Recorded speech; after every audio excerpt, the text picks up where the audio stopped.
Baik, kita lanjutkan adalah pengertian syariat ya. Secara etimologis lugawi, kata syariah berasal dari kata atau berasal dari bahasa Arab ya, yang disebut dengan syariat yang berarti jalan ke sumber air ya, atau jalan yang harus kita ikuti, yakni jalan ke arah sumber pokok bagi kehidupan yang akan kita lalui.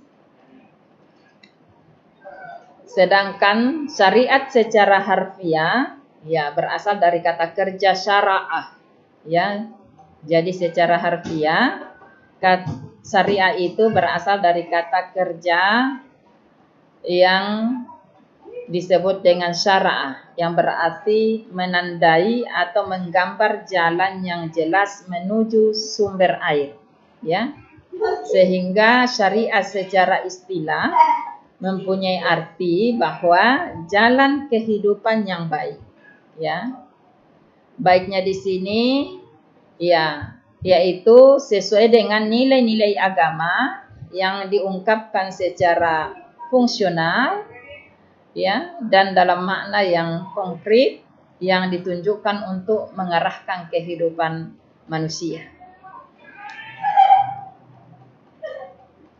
Semula syariah mempunyai arti luas. Ya, jadi ini yang harus dipahami baik-baik bahwa semula syariah itu memiliki arti yang luas yang mencakup ya baik persoalan akidah atau teologi Islam, juga mencakup tentang prinsip-prinsip moral, etika Islam yang biasa populer kita sebut sebagai akhlak ya. Namun juga mencakup tentang peraturan-peraturan hukum fikih Islam ya. Namun seiring dengan perkembangan zaman ya, waktu ya, hukum Islam itu kemudian menyesuaikan dengan perkembangan dan keadaan ya, sehingga pada abad kedua Hijriah itu atau abad ke-9 Masehi, syariah dibatasi pemakaiannya untuk menyebut hukum atau peraturan-peraturan hukum saja ya.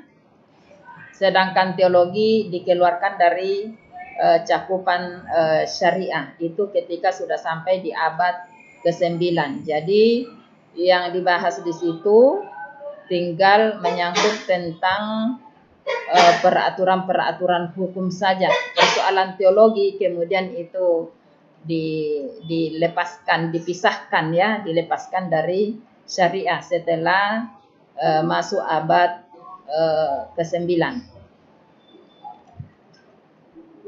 Kemudian pengkhususan syariah pada hukum amaliyat saja atau dibedakannya dari din atau agama, karena agama ini kalau ditanya kenapa kemudian dipisahkan, karena alasannya di sini ya, din atau agama pada dasarnya adalah satu dan berlaku secara universal. Itu alasan para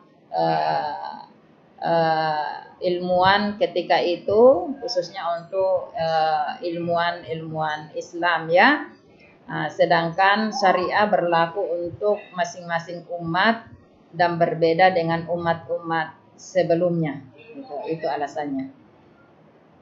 Sehingga kemudian Bapak Mahmud Saltut ya, itu sebagai guru besar hukum Islam di Universitas Al-Azhar Kairo, Mesir, kemudian mendefinisikan syariat sebagai suatu aturan-aturan yang ditetapkan Allah agar digunakan oleh manusia dalam hubungannya dengan Tuhan.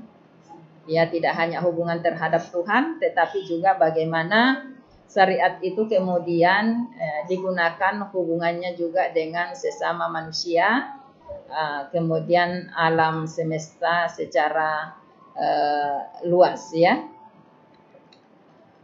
Kemudian selanjutnya kita akan mencoba melihat bagaimana pengertian fikih ya. Fikih di sini secara etimologis kata fikih berasal dari kata bahasa Arab ya, yaitu al-fiqh, berasal dari kata al-fiqh ya, yang berarti